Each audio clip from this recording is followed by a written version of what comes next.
नांदेड जिल्ह्यातील माहूर तालुक्यात महिलांनी दारूबंदीच्या मागणीसाठी मोठा एल्गार पुकारला आहे।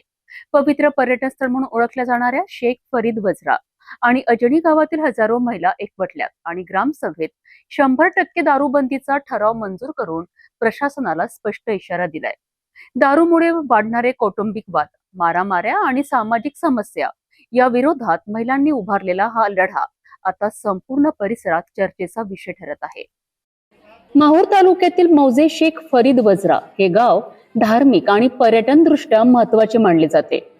मात्र गावात बियर बार, बियर शॉपी आणि अवैध दारू विक्रीमुळे सामाजिक वातावरण बिघडत असल्याची तक्रार महिलांनी केली आहे। दारूमुळे घरगुती वाद, मारामाऱ्या, चोरीच्या घटना आणि आर्थिक नुकसान वाढत असल्याचा आरोप करत वज्रा आणि अजनी गावातील महिलांनी मोठ्या प्रमाणात जनजागृती मोहीम राबवली आहे। यानंतर झालेल्या ग्रामसभेत हजारो महिलांच्या उपस्थितीत गावात 100% दारूबंदी करण्याचा ठराव मंजूर करण्यात आला।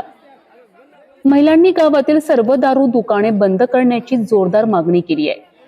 सरपंच दीपक केंद्रे, पोलीस अधिकारी, महसूल आणि ग्रामपंचायत प्रशासनाच्या उपस्थित झालेल्या या ग्रामसभेत महिलांनी गावाच्या सामाजिक आरोग्यासाठी कठोर भूमिका घेतली आहे। आता या ठरावावर प्रशासन काय निर्णय घेते याकडे संपूर्ण परिसराचे लक्ष लागले आहे।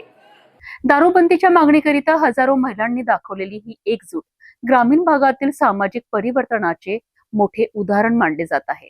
ग्रामसभेत मंजूर झालेला ठराव आता प्रत्यक्षात कधी आणि कसा लागू होणार याकडे सर्वांचे लक्ष लागले आहे।